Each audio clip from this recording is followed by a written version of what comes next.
Shalom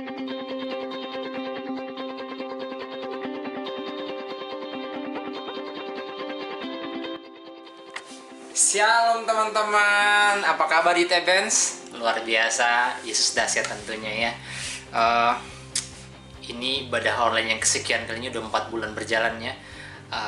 Udah lama juga nggak jumpa sama teman-teman, tapi saya berharap teman-teman masih dalam keadaan sehat-sehat selalu, berada dalam lindungan Tuhan. Amin. Kita mengucap syukur kepada Tuhan ya, kalau sampai pada detik ini kita masih tetap merasakan kasih dan penyertaan Tuhan dalam kehidupan kita. Oke teman-teman, sebelum kita mulai, saya mau ajak teman-teman untuk kita berdoa terlebih dahulu. Terima kasih Bapa di surga buat kesempatan yang selalu indah Tuhan berikan bagi kami. Kalau Tuhan Yesus boleh mengizinkan kami pada pagi hari ini untuk datang bersekutu kembali Tuhan Yesus, datang memuji menyembah Tuhan, beribadah Tuhan Yesus, sekalipun kami menjalankan ibadah online Tuhan Yesus, tapi kami yakin percaya kasih Tuhan, penyertaan Tuhan mulai tetap kami rasakan dalam sepanjang kehidupan kami. Terima kasih Bapa di surga, berkati setiap kami, hidup kami, hati kami siap diisi oleh siap kebenaran firman Tuhan nanti Tuhan. Kami berdoa dan kami bersyukur di dalam nama Tuhan Yesus Kristus. Haleluya. Amin. Kita angkat satu pujian, Ajarku Berdiam. Here we go.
mendengarkan sebagian daripada kebenaran firman Tuhan, kita menyiapkan hati kita.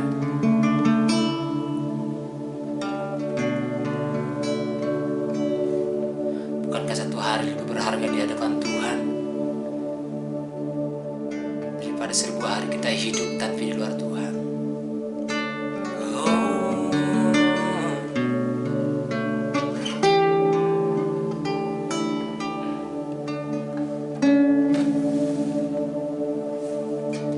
Satu hal yang ku rindu, berdiam di dalam rumahmu. Satu hal yang ku pinta, menikmati baitmu Tuhan. Satu hal yang ku rindu, berdiam di dalam rumahmu. Satu hal yang ku pinta, menikmati baitmu Tuhan. Lebih baik satu hari di pelataranmu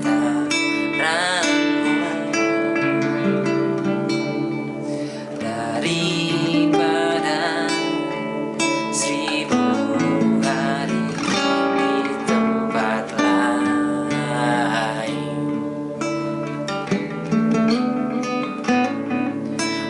Memujimu, menyembahmu, Kau Allah yang hidup, dan menikmati semua kemurahan-Mu.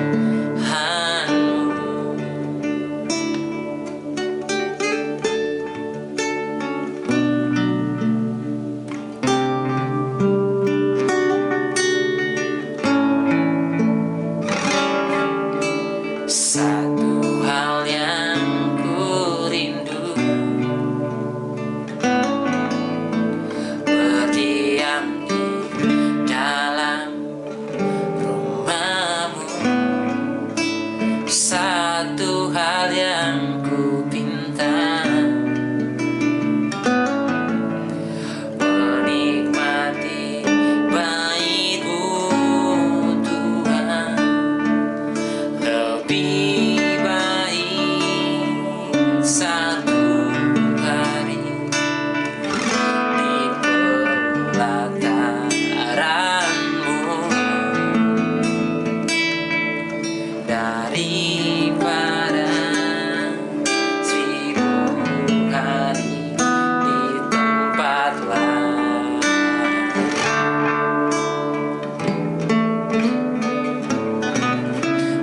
Memujimu, menyembahmu, Kau Allah yang hidup, dan menikmati semua kemurahan-Mu.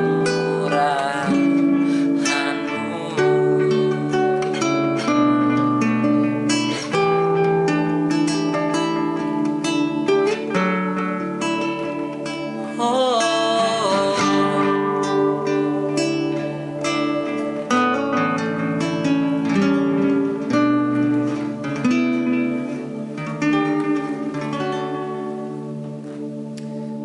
terima kasih Bapa di surga. Terima kasih buat kesempatan yang indah yang Tuhan berikan kepada kami, Tuhan. Kami boleh ada sampai pada hari yang kami sangat bersyukur, Tuhan Yesus. Terima kasih buat kesempatan ini kami boleh memuji, menyembah Tuhan. Dan kalau sebentar lagi kami boleh diizinkan untuk mendengarkan sebagian daripada kebenaran firman Tuhan. Mari Bapa di surga, isi setiap hati kami yang kosong, Tuhan. Karena kami kami sadar Tuhan, tanpa Tuhan hidup kami hampa Tuhan. Oleh sebab itu kami terus rindu untuk diisi oleh kebenaran firman Tuhan yang semakin menguatkan kami, meneguhkan kami Tuhan Yesus, untuk kami boleh menjadi pemuda-pemudi yang ditahan di hadapan Tuhan, yang takut akan Tuhan, yang terlebih Tuhan Yesus, kami menjadi generasi muda yang siap memberitakan Injil Tuhan Yesus. Terima kasih Bapa di surga, terima kasih, berkati setiap anak-anak-Mu yang mendengarkan firman Tuhan pada pagi hari ini. Kami berdoa dan mengucap syukur di dalam nama Tuhan Yesus Kristus. Haleluya. Amin. Yo, apa kabar Youth Evans? Wah, saya berharap kalian semuanya baik-baik saja di rumah dan sehat selalu yang penting, ya. Oke, saat ini kita sudah melewati beberapa bulan PSBB dan akhirnya PSBB sudah dicabut. Sekarang kita mengadopsi kebiasaan baru. Kita bersyukur sekali guys untuk hal ini karena Tuhan telah memimpin kita walaupun melewati masa-masa sulit, tetapi kita masih ada saat ini. Kita masih dicukupi oleh Tuhan, kita masih dipimpin oleh Tuhan. Itu yang paling terpenting. Kita harus bersyukur akan hal itu, ya.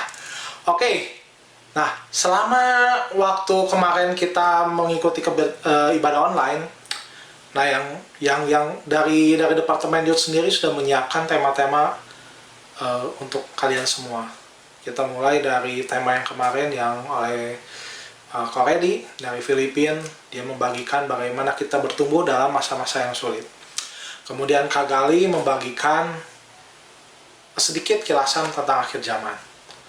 Kedua tema ini sangat menarik karena memang tema ini diangkat untuk kita, khususnya kita sebagai anak-anak muda, agar kita aware, agar kita punya kesadaran terhadap kejadian yang sedang berlangsung saat ini. Mungkin kejadian yang dialami oleh dunia dimulai oleh satu virus yang kita nggak bisa lihat, tapi kita bisa rasakan. Dampaknya di mana-mana, sampai bidang ekonomi pun terpukul, sampai bidang pendidikan pun terpukul, sampai kita belajar di rumah, benar nggak sih? Work from home, study from home, apa-apa from home semuanya, kayak Spider-Man aja gitu, dari rumah. Oke. Nah, tetapi menarik kalau kemarin Koredi membagikan satu tema bertumbuh dalam masa sukar. Kalau saya boleh kilas balik lagi, ada 3 komponen. Kita perlu memperhatikan benihnya, tanahnya, dan airnya. Dalam 1 bulan itu dikupas benar-benar secara tuntas oleh Koredi. Nah, saya harap kita semuanya bisa mengerti dan bisa menjalankannya, tentu saja. Bulan kemarin, Kak Gali sudah membagikan bagaimana kilasan tentang akhir zaman. Apa itu akhir zaman? Kayak yang serem gitu kan, akhir zaman. Nah, nggak usah khawatir, karena saya waktu pertama kali mendengarkan tentang akhir zaman pun ketika saya dalam usia SMP. Nah, itu jujur mengagetkan saya, karena saya pikir dunia tidak akan kiamat. Tetapi ternyata Alkitab memberikan kalau kesudahan dunia itu akan ada akhirnya gitu. Nah, kita ini sebagai umat Kristen ini sedang bersiap-siap menyongsong pada akhir zaman, dan kita memang sedang ada dalam akhir zaman. Kak Gali sudah mengupas apa itu akhir zaman, apa tanda-tanda akhir zaman, apa sikap kita yang paling penting ketika kita menghadapi akhir zaman itu. Nah, saya di sini hanya sedikit untuk mengingatkan kita sama-sama. Memang benar saat ini kita sedang ada dalam akhir zaman. Waktu saya dalam usia SMP pun, saya sudah diperingatkan oleh kakak-kakak rohani saya kalau kita sudah dalam fase akhir zaman. Kalau misalnya saya boleh singgung, Kak Gali kemarin membagikan kalau tanda-tanda akhir zaman itu adalah perang di mana-mana. Kerajaan melawan kerajaan, bangsa melawan bangsa, suku melawan suku. Kita boleh ngelihat kalau kemarin itu perang dunia ke-1, perang dunia kedua adalah perang yang terdahsyat yang pernah dunia saksikan. Apalagi perang dunia kedua, karena mereka melibatkan di 5 benua, semua bangsa berperang. Nah, saat ini pun kita sedang dihadapkan dengan keadaan yang sama. Nah, saya cuma pengen mengingatkan kita akan satu hal. Di Yesaya 5 ayat 6. Bunyinya adalah, carilah Tuhan selama dia berkenan ditemui. Loh, carilah Tuhan selama dia berkenan ditemui. berarti ada satu saat atau satu masa ketika Tuhan tidak berkenan lagi tidak ditemui oleh kita. Ini yang perlu kita perhatikan baik-baik. Karena selama ini kita berpikir kalau Tuhan ada, kita mau berdoa di mana aja, kita yakin dengan hati kita dan iman kita, kalau doa yang kita sampaikan pada Tuhan itu akan didengar oleh Dia. Tetapi ada satu masa, kalau Tuhan tidak berkenan lagi ditemui. Dan saya jelas-jelas memperingati itu.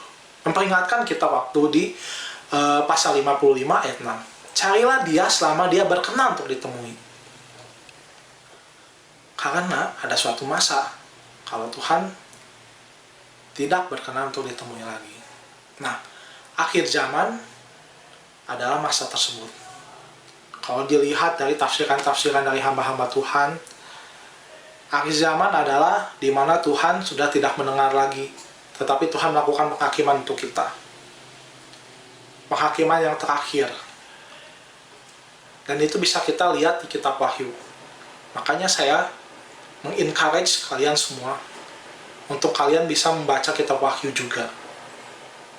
Jangan kitab Mazmur aja yang bikin kita adem, yang bikin kita bermotivasi, punya motivasi, mempunyai hikmat seperti kitab Amsal atau kitab-kitab sejarah seperti Raja-Raja, Samuel, Hakim, atau apapun juga gitu. Tapi saya juga mengencourage kalian semua untuk coba belajarlah kitab Wahyu. Karena di kitab Wahyu adalah kitab yang paling sulit untuk ditafsirkan. Tetapi dia sekilas menggambarkan bagaimana keadaan saat Tuhan akan datang kembali yang kedua kalinya. Itu yang paling penting. Karena disitulah nilai-nilai kita sebagai pengikut Kristus akan ditentukan. Kalau saya mau bicara, gereja itu berfungsi untuk mengingatkan setiap orang-orang percaya akan kebenaran. Akan kebenaran. Kalau kalian tahu, dalam perkabaran Injil, pengabaran Injil itu dilakukan oleh rasul-rasul dan orang-orang percaya. Orang-orang percaya dan rasul-rasul mengalami masa penganiayaan yang besar ketika dalam kerajaan Romawi. Karena kepercayaan kita, iman kita pada Yesus Kristus itu menjadi sebuah agama yang baru di tengah agama yang lama. Agama yang lama di Romawi adalah ketika mereka menyembah-nyembah dewa-dewa, dewa Jupiter, dewa Mars. Tetapi kekristenan berubah menjadi kepercayaan yang baru dan itu mengusik kepercayaan lama. Nah, inilah saatnya orang-orang Kristen dianiaya. Penganiayaan tidak selesai ketika saat itu saja. Ketika Kaisar Romawi mendeklarasikan kalau agama Kristen itu menjadi agama negara, penganiayaan terhadap orang-orang percaya tidak berhenti di situ saja. Banyak buku yang mengulas kisah-kisah para martir. Mereka yang berdiri teguh atas iman mereka, atas kepercayaan mereka. Dan mereka berani untuk melawan doktrin-doktrin yang salah, ajaran-ajaran yang palsu dari nabi-nabi palsu. Di situ banyak penganiayaan yang dialami oleh orang-orang percaya. Dan sampai saat ini, penganiayaan itu masih berlangsung. Saat zaman kesusahan besar, saat akhir zaman, akan lebih banyak lagi penganiayaan. Secara fisik, secara mental buat kita sebagai orang-orang percaya. Dan apakah kita siap untuk hal itu? Jangan kita sebagai orang Kristen hanya santai-santai saja. Kita percaya pimpinan Tuhan. Ya, itu benar. Tuhan memimpin kita. Tetapi kita juga harus memikul salibnya. Dunia membenci Allah kita. Dunia menganiaya Allah kita. Dan dunia juga akan menganiaya setiap pengikutnya. Apa yang saya sampaikan di sini bukan saya untuk menakut-nakuti kalian semua. Tapi ini benar-benar untuk mengingatkan kita akan ada masa-masa zaman kalau iman kita akan diuji. Di mana iman kita akan dipertaruhkan. Bahkan mungkin dengan nyawa kita. Mungkin kalian masih kecil dan kalian menganggap ini terlalu jauh kok. Saya masih kecil, saya masih SMP loh. Dan ini Pak, pembahasannya terlalu jauh. Tapi saya katakan itu perlu. Karena kalian harus tahu dan gereja itu bertugas untuk memberikan edukasi dan pengetahuan pada kalian. Agar kalian tidak disesatkan ke depannya. ketika kalian dewasa. Sekarang kalau kita bisa lihat, dunia bertambah kacau. Dari sisi sosial, LGBT semakin, kampanye LGBT semakin didengung-dengungkan gitu. Diperbanyak sehingga orang-orang kayak, oh ya udah biasa aja LGBT. Tapi LGBT itu salah. Itu adalah dosa. Ajaran-ajaran palsu bertumbuhan. Bahkan dalam gereja sendiri. Orang dalam gereja sendiri bertumbuh ajaran-ajaran palsu. Dan itu kita, sebagai orang-orang percaya, kita harus memiliki pengetahuan yang lebih. Kita harus tahu apa yang benar, apa yang salah menurut Alkitab. Dan makanya ada Roh Kudus yang membimbing kita. Sehingga kita terus belajar. Sehingga kita terus bertumbuh. Dalam kebenaran tentunya. Jangan sampai kita seperti Adam dan Hawa yang diperdaya oleh iblis dengan iming-iming yang baik. Loh, Adam dan Hawa itu diperdaya bukan benar-benar mereka belak-belakan, iblis menipu mereka secara terbuka, tetapi lewat tipu daya yang benar-benar baik gitu. Lewat ular memperlihatkan pada Hawa bagaimana bagusnya si buah pengetahuan itu. Bagaimana bagusnya kalau dia memakan buah itu. Akhirnya manusia jatuh dalam dosa. Dan tipuan itu tetap sama. Tipuan iblis dari dulu sampai sekarang itu tetap sama. Awalnya manis, tetapi akhirnya akan mematikan rohani kita. Itu yang harus kita lawan. Dan itu makanya pengurus youth sudah mempersiapkan 2 tema ini. Agar kita tetap kuat, agar kita memiliki pengetahuan yang lebih. Dan tahu pun tidak cukup. Tapi kita harus bertumbuh dalam iman. Kita harus bertumbuh dalam pengetahuan kita. Sehingga ketika badai datang, kita tidak mudah diombang-ambingkan. Kita punya kepercayaan yang teguh. Kita punya komunitas yang baik, yang bisa menopang semua orang di dalamnya. Yang bisa memberikan edukasi pada setiap orang di dalamnya.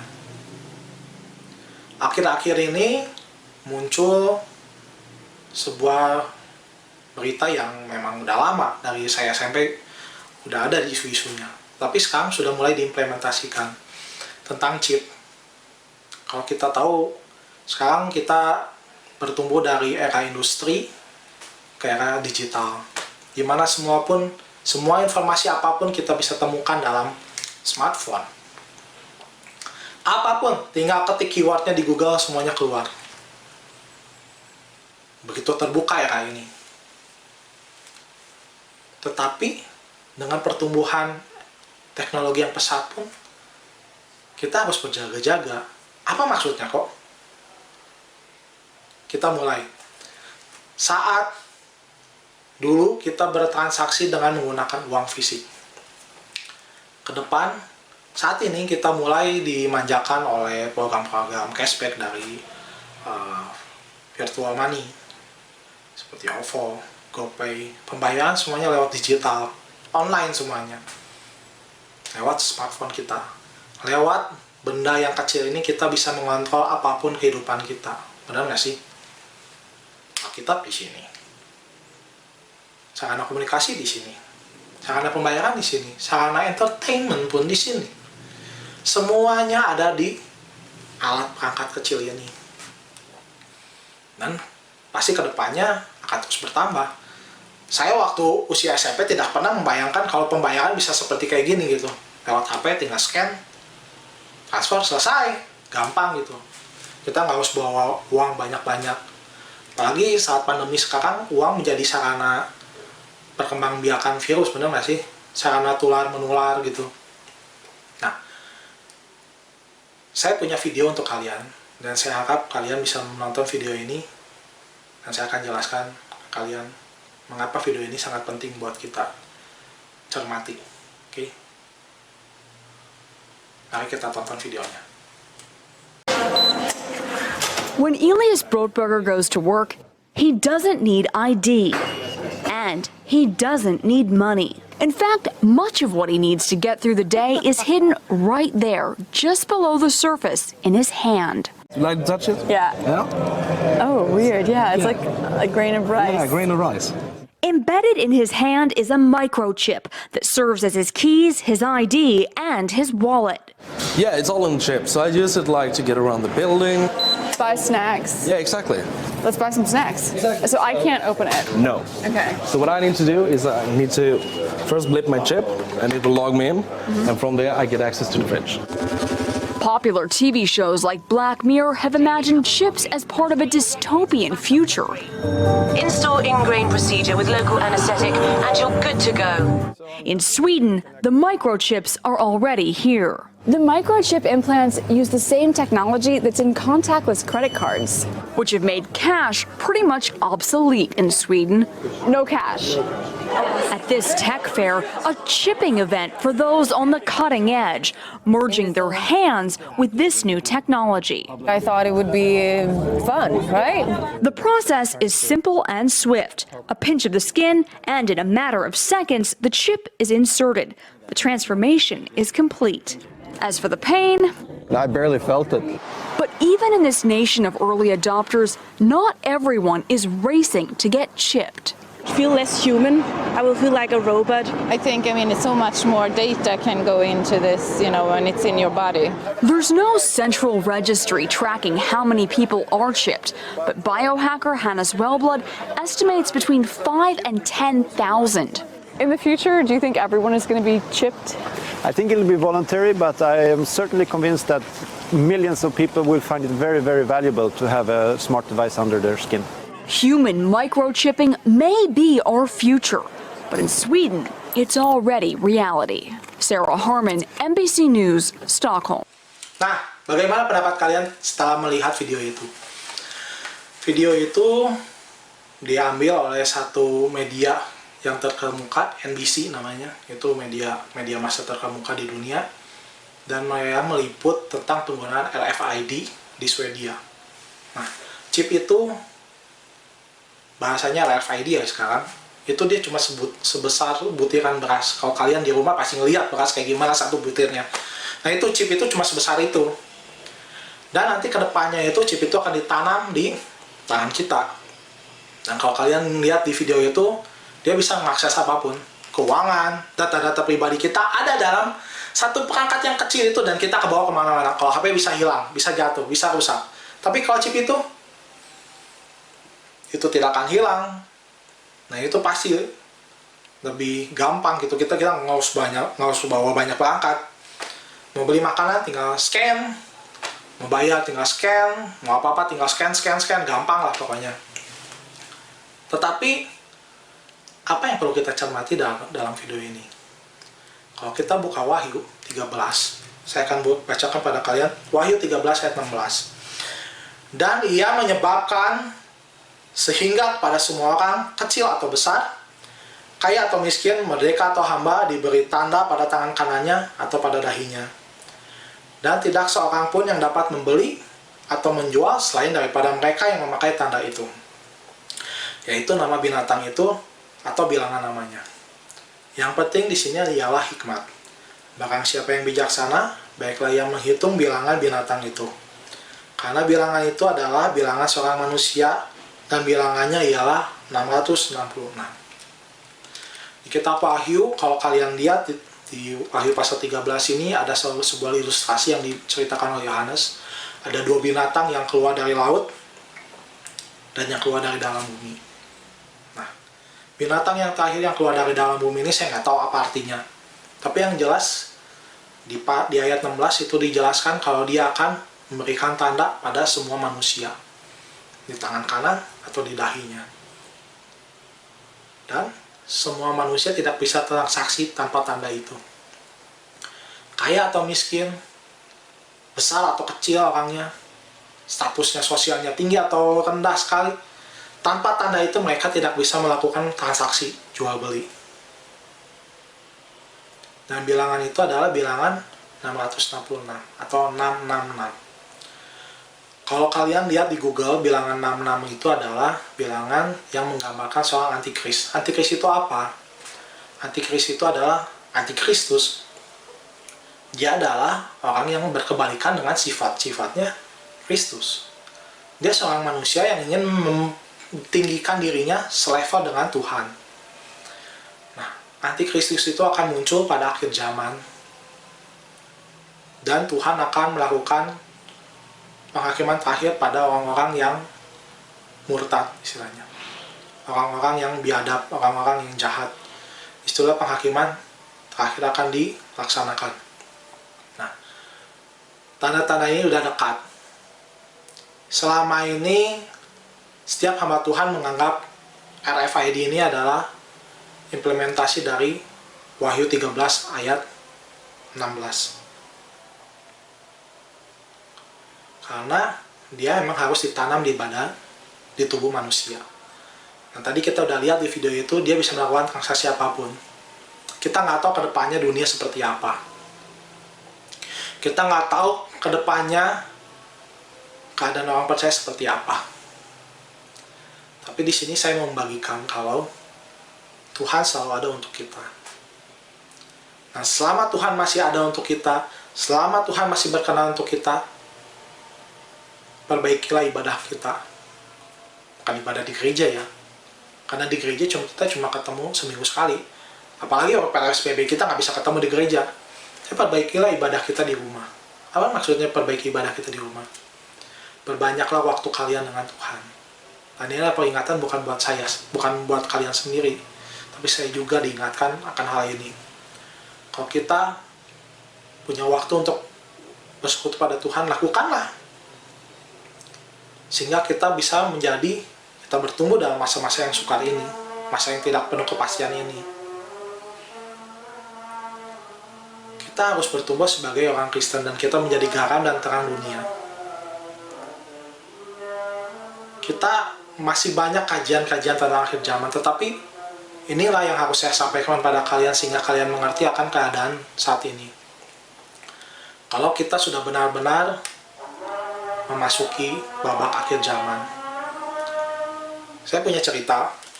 Di dalam smartphone ini ada fitur Google Map, benar nggak sih? Suatu hari saya mengaktifkan fitur ini masa di handphone saya, di smartphone saya.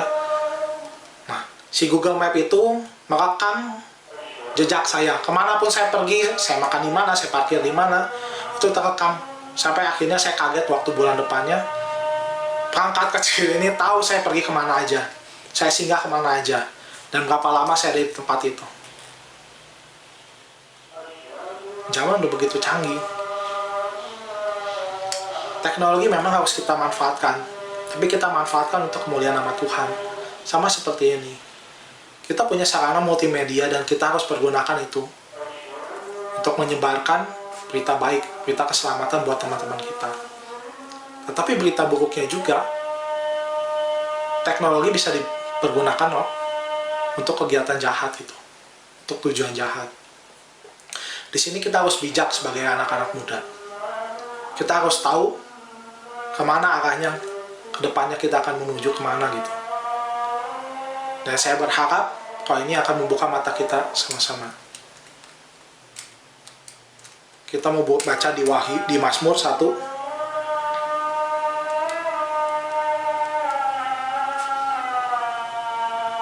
Saya akan bacakan ini.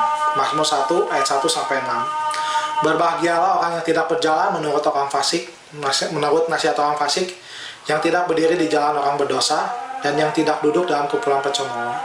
Tetapi yang kesukaannya ialah Taurat Tuhan, dan yang merenungkan Taurat itu siang dan malam. Ia seperti pohon yang ditanam di tepi aliran air, yang menghasilkan buahnya pada musimnya, dan yang tidak layu daunnya. Apa saja yang diperbuatnya berhasil. Bukan demikian orang fasik. Mereka seperti sekam yang ditiupkan angin. Sebab itu orang fasik tidak akan tahan dalam penghakiman. Begitu pula orang berdosa dalam perkumpulan orang benar. Sebab Tuhan mengenal jalan orang benar, tetapi jalan orang fasik menuju kebinasaan. Mazmur 1 pasal 1 sudah mengingatkan kita agar kita bertumbuh, kita harus merenungkan firman Tuhan. Kita harus meningkatkan kualitas ibadah kita, kualitas penyembahan kita pada Tuhan, kualitas pengetahuan kita.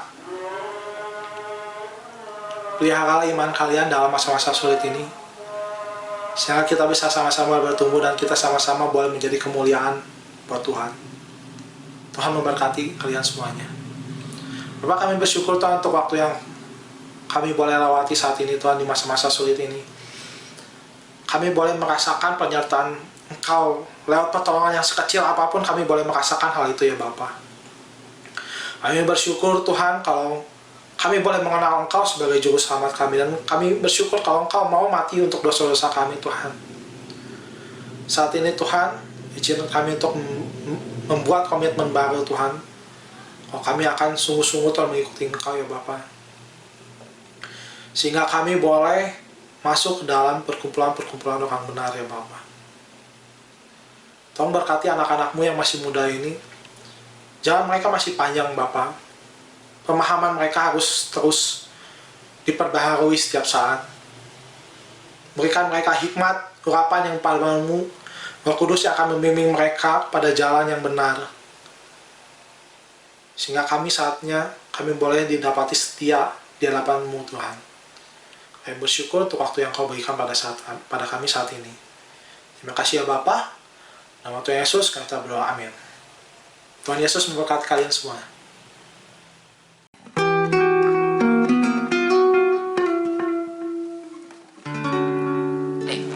Oke, demikian ibadah kita pada hari ini. Saya berharap teman-teman tetap semangat di hadapan Tuhan, terus memberitakan Injil dimanapun teman-teman melangkah, di rumah, di luar rumah, di sekolah mungkin, di kampus mungkin, atau di tempat kerja mungkin. Saya berharap teman-teman tetap dalam lindungan Tuhan dan siap memberitakan Injil. Jangan lupa teman-teman, untuk informasi tentang ibadah offline yang akan kita adakan sebentar lagi, nanti kita akan follow up kembali, pengurus akan follow up kembali mungkin nanti di grup ya, di grup WA atau di line, nanti kita akan sampaikan kapan tepatnya kita akan ibadah offline. Oke, see you next time. God bless you and happy Sunday. Bye bye.